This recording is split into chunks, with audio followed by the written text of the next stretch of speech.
Welcome to Living Histories. My name is Karen Golden Oronte on behalf of Cohasset Historical Society. Today I'm speaking with Merle Brown, a lifelong resident of Cohasset. Merle is past selectman for 4 terms, entrenched in the Boy Scouts and the South Shore Recycling, member of the Lightkeepers Committee, Beechwood Ballpark renovation, Governance Committee, Cable Committee, and this will be Merle and his wife Joan Brown's 25th year volunteering at the Pan Mass Challenge. Truly, you're very passionate about your hometown. And talk about roots. 1812, your family came from Gloucester. So, now your great-grandfather Ezra was selectman for 2 years, and your grandfather was selectman for 30 years. And when your dad started, Herbert Lincoln Brown.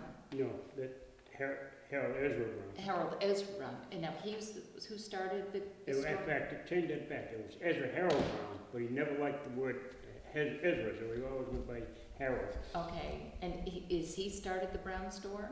No, my grandfather started the store, and then he took it over when my grandfather died, and he ran it from there on until he died, and my mother took it over for about 5 years, and then she sold it to my brother. And he ran it until 78, and then they closed it up. So it was also the Beechwood Post Office for many years. Yeah, Beechwood Post Office until 1957, which is when they went into the zip codes. They didn't have zip codes before then, but they went into zip codes, and town being so small, they decided not to have 2 post offices. There were actually 3 post offices in town. There was one in North Cohasset and one in Beechwood and they one downtown, so they closed the 2 outskirt ones and kept the downtown one. Now, for elementary school, you went to the Ripley Road School, which is actually what we know as the library here in Cohasset. The library now. And it was changed to Osgood School after the original high school, Osgood School, was torn down. Okay. It was changed to Osgood, but I always knew it as the Ripley Road School because it was on Ripley Road. And how did you get how did you get from Beechwood to the Osgood School? Where the buses, they had buses in those days. They were a little different than the buses now. They were green and there was no stop signs on them. You could go buy a bus at 90 miles an hour, wouldn't matter. And the buses were seats in the middle facing forward, but on the sides there were benches. So every time the driver stopped real quick, everybody on the side would slide forward. He never really stopped too quickly. He never got going very fast. Didn't you tell me the janitor was the bus driver? Yeah, Harry Wood was the janitor at the Ripley Road School, and he was also the bus driver for the Beechwood area because he kept the bus at his house up in Beechwood, which is now owned by my sister. It's an apartment house owned by my sister now. So after the Osgood School, then you went on to, now this is got horse and buggies here, so I'm just showing this for photograph. Yeah, I wasn't there with the horse and buggies. No. But this is the building, though, yes, which you're very familiar with. 1892 or 94, somewhere around there. I'm not quite sure the date, but it was built in the 1800s. And so you remember from where was what in this building? Well, I remember my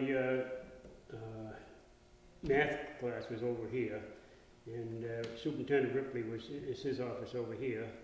And Miss Fay was the English teacher up here, and I don't remember the guy's name now, but he was the history teacher over in this room.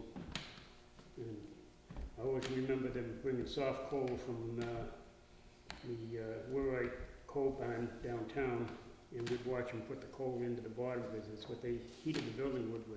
They had 2 coal burners down there, and we'd go down and help the janitor stoke the furnace at night before he went home so that we'd have heat the next day. It was always interesting. In those days, the school was divided down in the basements. There was the girls' side and the boys' side. And if the boy got caught on the girls' side, they'd get thrown out of school for 3 days.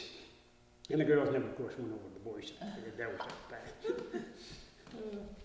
bad. So before I show this very priceless Tessa Hawk, I do want to ask you about your summer months and your boyhood growing up in Beechwood, and and what you Well, we spent had, your time there doing? were, a lot of them played baseball in the area.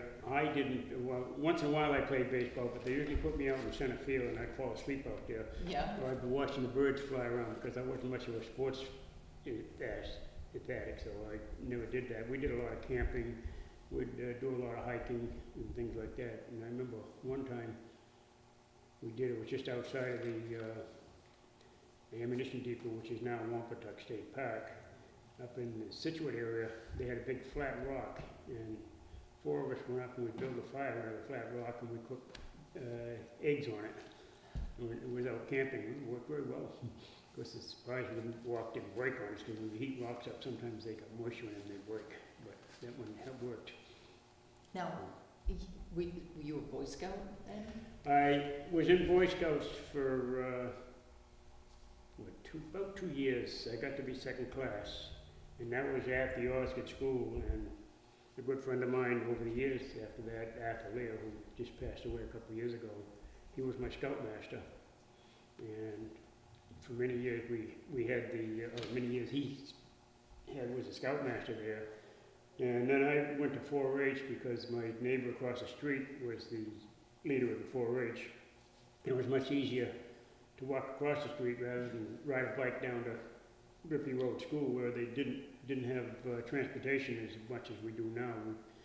A lot of people didn't have any cars at all, and who did it were usually pretty old cars, and you really wondered whether you were going to make it down the street or not. Mm-hmm. But so I usually rode my bike down, but in the nighttime it was the time the meetings were at night, and I'd have to ride my bike back at night, but we didn't have to worry about traffic in those days like we do now. My mother and father didn't like me driving around in the dark on my bicycle, so it happened to be that Stuart Sargent, who lived across the street from me, was the one that took over and made the 4-H. And we had what was called the BIA Hall, which is now Laughlin owns it, but it was originally in a hall there. And we used to have our 4-H meetings there, and there was a Grange in the same building, and they set up so that they could have contests on different things, and they had one for best gardens, best vegetables out of the garden for the 4-H, and I won first prize there. And the next step was to go to the next Grange higher up, which was in Norwell. It's still there, but it's a building now is a plays and things like that they have there. It's right on River Street in Norwell, just before you get to the Route 3. And I went there with my vegetable, but before I got to go there was a person from the 4-H came to the town to look at the different ones that had won different things, and of course I'd won the first place on the vegetables, so he wanted to see the garden.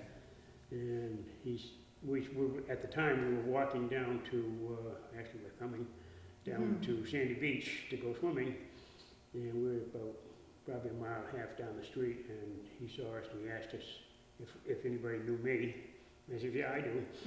He says, well, I'd like to see your garden. I said, well, we're going swimming. Well, no, I want to see your garden. He told me who he was. I said, okay, we'll go back. And he didn't like my garden because there were too many weeds in it.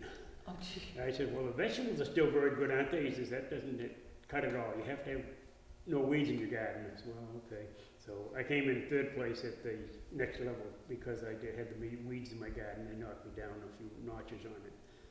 But then during the summer, one of the summer times, there was a 4-H camp down in the Cape called Camp Farley, which is in Mashpee. And I was a counselor down there for the summer ones. I forget which season it was. I think it was 14 at the time. But it was always interesting on that one. It's the same thing. They had a rope strung up down through the camp. And of course, in 4-H, you had boys and girls. But the girls couldn't go on the boys' side, the boys couldn't go on the girls' side of that rope. You had to stay on your own side of that rope. What other way change is now? Yeah, yeah.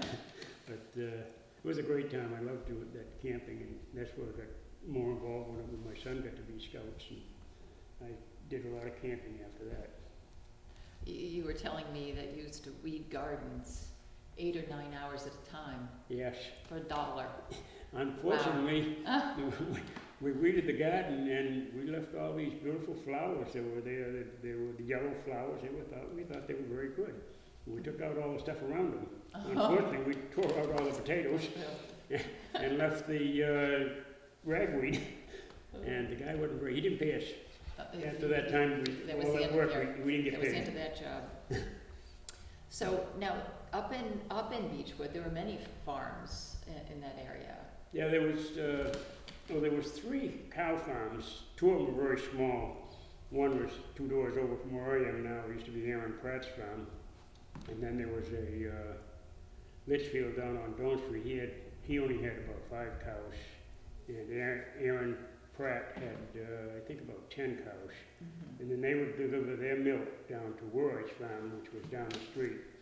It's not where the Warwright farm buildings are now, it's down further, but all that area used to be Warwright's, and all the cows used to roam around through there.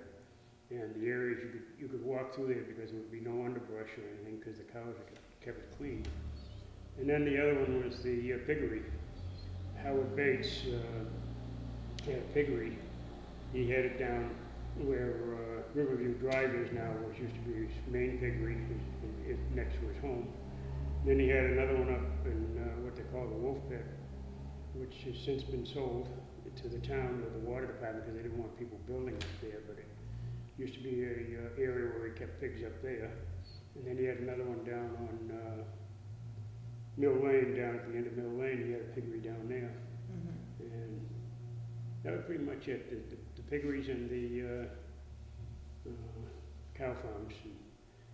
Down below the piggery was the water department had their pumping station. And when the electricity went out, they had a one lung, what they call one lung engine. They would keep the pumps going. And you could hear that thing all over town practically because it would thump. It would sound like thunder going all day long until they got the electricity back into place. It was interesting times. Now, I just wanted to show, actually, this is your high school, the very first Tessa Hawk. From 1951, graduating from the high school. And I have to say, Merle, I found you here. You did? I did. And I have to show, there is a picture here that we're going to have to, there's you. And I have to say, you look like Simon Baker. Do you know who he is? No. Simon Baker is an actor today. We'll have to show Simon Baker with a picture of you to show the resemblance. But this is wonderful to see the very first Tessa Hawk, which is the yearbook that has, has traveled now through. Now, they didn't have yearbooks prior to this, or?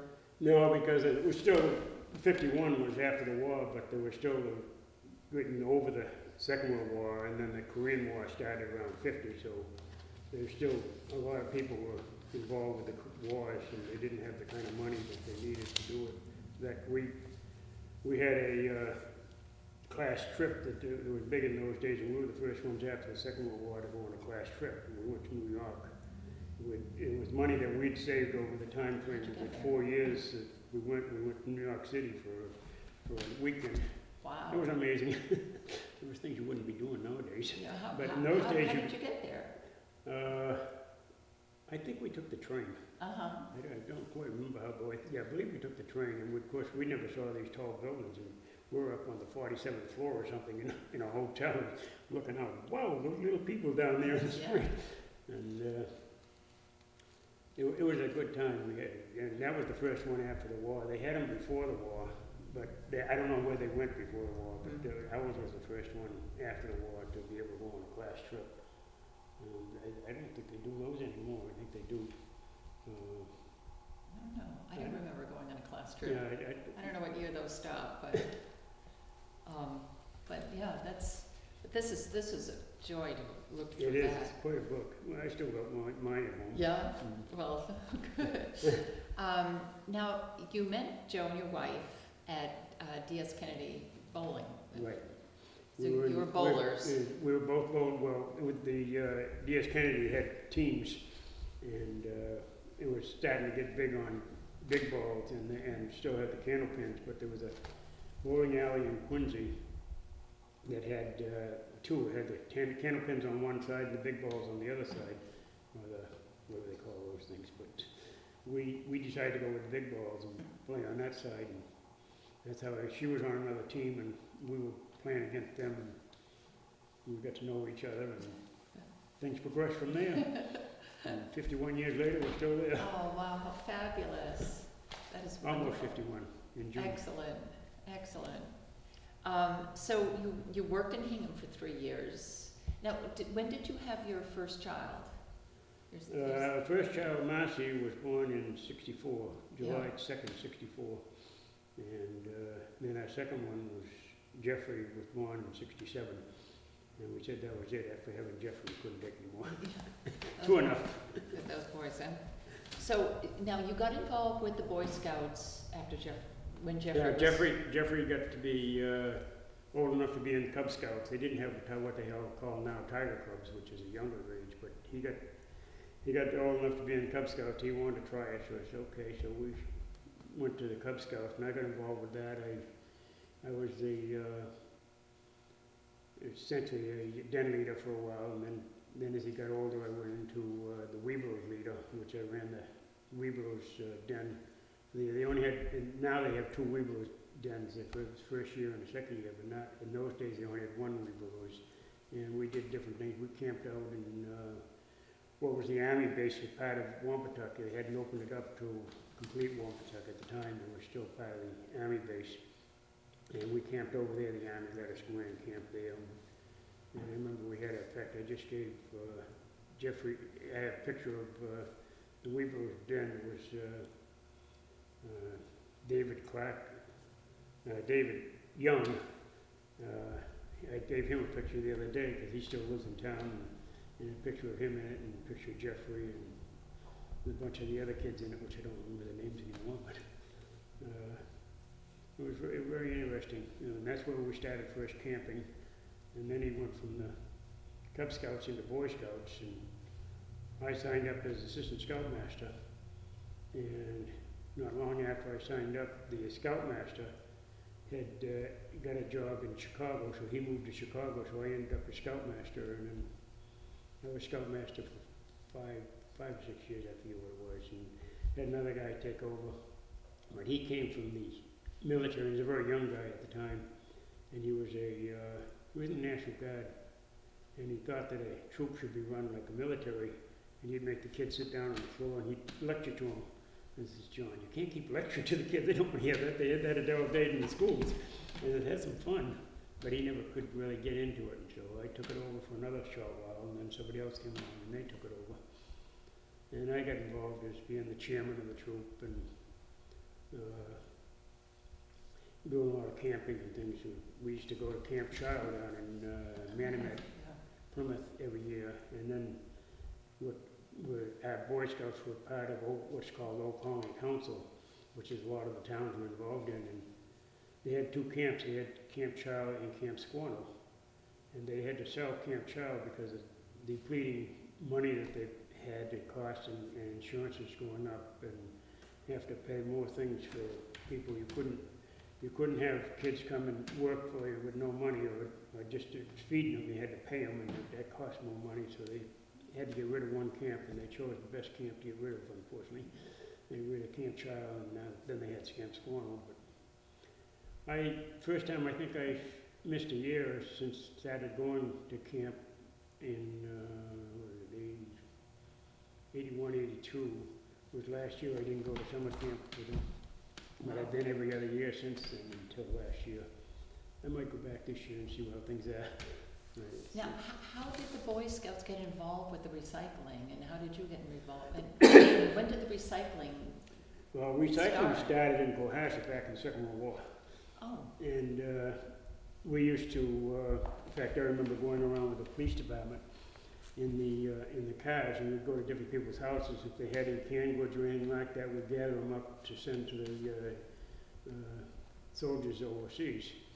And we went into one house, which used to be the Napa Estate, and now it's the Roy's house down on Atlantic Ave, rather Jerusalem Road, yeah. And we went into the cellar, they says, go ahead, get down, whatever you need. It was like a grocery store. My God, they had more stuff than that. You couldn't believe all the food they had. And so we took quite a bit of it and filled the trunk of the car up and then went off to other ones. But after that, Arthur Lear, who was the scoutmaster, he was also doing a lot with the different people, and one of the ones that used to collect newspapers was called Sugarman out of Quincy, and he got to know him through insurances because he was in the insurance business. And Sugarman used to come down and leave a bin for us on North Main Street at the James's house.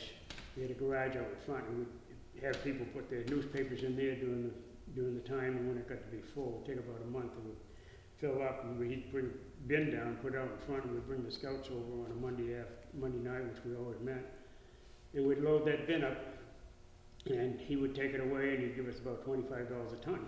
So we had good money for the scouts. And then, just as the things changed around, the bottle bill came in newspapers, instead of $25 a ton to pay you, they were taking it, they were charging $25 a ton. So we was up at the RTF, which now is the RTF, was the landfill before. And we had a little building we had built, and people were bringing their cans to us for returnables, and what came along more and more and more, and now it's one of our best fundraisers for the things. And we use the money for the kids for their camping and buying equipment, canoes, and we've got 7 or 8 canoes now, and the different things if they need tents and things like that, we buy them. We also have a scholarship fund that we give out every year at the school, and the only requirement is that somebody, if they can apply for it, but they had to be in scouting. Could be in Boy Scouts, could be in Cub Scouts, and it could be in Girl Scouts. We've given them out to both sides, depending on the year. Our first choice is always the Boy Scouts that have been in the troop, especially if they're Eagle Scouts. And the last few years have been mostly all the Eagle Scouts that have been. And we've given out to $5,000 on a scholarship. We gave out, last year I think we gave out 1,500 each because there were 7 kids that graduated all at the same time. Wow. So we had to cut back a little bit, but we put money into that every so often to keep building it up so that we can give more money to the kids. And it depends on how many kids you have, whether you have a lot of them or just a couple, then you can give more money to them. But we always try to give as much as we can. Because knowing these days, not much of that money goes for paying for the college. Most of it goes for buying the pens and paper, books, I think, right. and the books. Right. So now you were also involved with the Beechwood ball field being renovated. How did that come to be?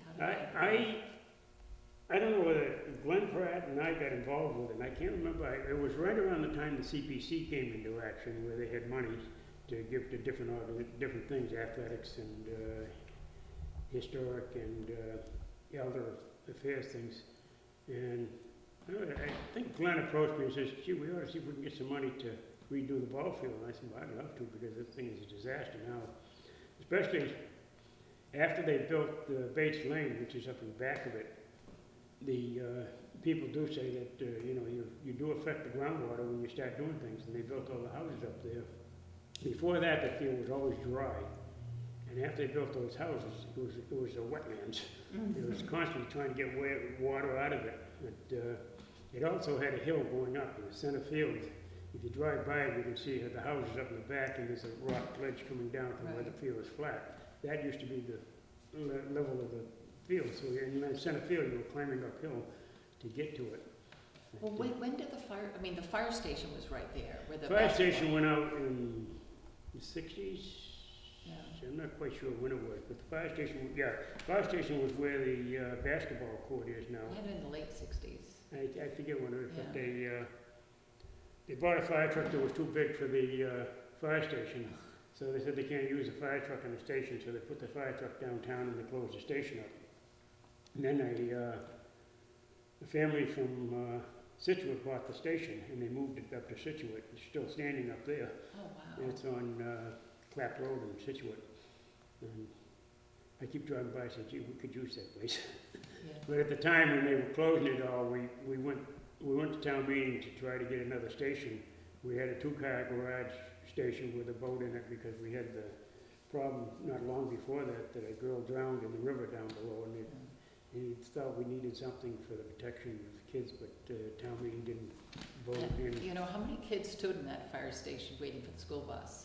Oh, God, there used to be probably 10, 15 of us would wait there when the weather was cold. We'd go over there and wait until the bus came in. And the fireman always liked it because there was only one fireman in the station, and he's all by himself. And so he liked it when the kids came over and had somebody to talk to and things to do.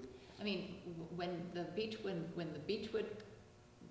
bus stop, at the stop at Beechwood, there had to have been 25 kids. Oh yeah, yeah. Right. The school bus didn't drive around and pick the kids up at their houses. Everybody met either at the fire station or the corner.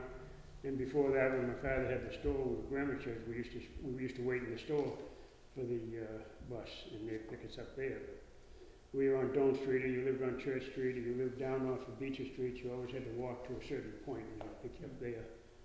It's a little different than nowadays.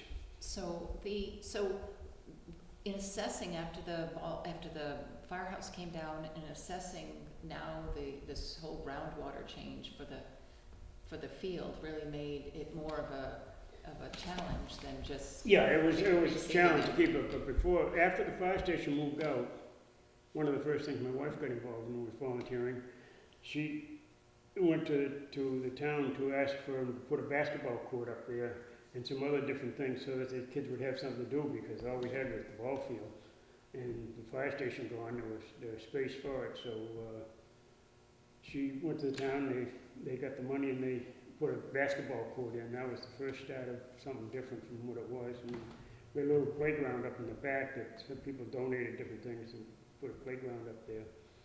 And then things just, the schools were getting bigger and needed more fields, and they used to use the ball field up there, and the school, one of the schools, I forget what it was, but one of the schools came to us and said, "We're not playing here." We had to forfeit the game to them because they said they're not going to play on that field. It was terrible. And you'd had their boots on to walk around in the outfield. So one thing led to another. I can't quite recall how Glenn and I got together on it, but anyway, we got together. We went to CPC, asked for some money, and they gave us some money. Well, we got the first time we got some money for design work, and we hired Boston Survey out of Norwell to do the design work on it, and then we went back to the town for the money to build it. We went to the CPC, and they got some money from them, and they would have liked us to raise money privately if we could, and we said, well, we'll try that. But remember, this is a town field. It's not just a Beechwood area where we could just raise the money in Beechwood to have a field. It's a town field. So I went out and I raised a little over $50,000 for it. The whole field will cost $600,000, redoing it and everything. And they did a lot of work on it. They put in a sprinkler system in it now, and all the grass was supposed to be organic rather than any pesticides. I'm hoping they're still using organics on it rather than pesticides. It's worked out very good, and now they have a lot of games there. It's always busy, yeah. There's always teams playing. You can see and the teams like it because it's a short field. They get more chance to get a home run where they could get in other fields that are longer. Yeah. But it's worked out very good for them. Excellent. So you brought a picture here with you today. What is this of? That is, mostly it's the names on there. The picture's a lousy one. That's a bunch of the kids in the baseball time frame. That was when the bench was taken there. And the names are on the back of it, who were there. Rather than the next page. Oh wow, yeah. And a lot of them are still living in the area. Right. And some of gone. names. That's excellent. Well, I'll have to say, Merle, thank you. We really appreciate your coming. I know we've mentioned this a few times, but I'm really glad finally. Finally it happened. Finally, it's been such a pleasure to have you on Living Histories. And I have to say to you, and I'm sure I am one of many, many, many people, I want to thank you for all that you have done for Cohasset in the past, and you're continuing to do. Well, I enjoy it. It's just My wife awesome. is fine now. She enjoys it too. Yes, she's as busy as you, I know, and the two of you are awesome. And good luck this year in your 25th anniversary of the Pan Mass Challenge. That's pretty awesome. Oh, yeah, Yeah. it's 25? Yeah, according to Joni, it's, It could be. to listen to the I know it's boss. over 20, but Yeah. we got started on that with Marcy. It was because she started riding her bike in the Pan Mass Challenge, and then she got married, and her husband went, and we helped out at the different stations, and then they left town, and we're still there. It's like Jeffrey with the It's like you Scouts. said, Leeds Jeffrey Boy left town, Scouts, and you're still here. here. Excellent. We don't know enough to quit, I guess. Well, again, thank you. Yeah. And on behalf of the Cohasset Historical Society, which is where we are sitting in right now, we want to thank you for watching Living Histories. Goodbye.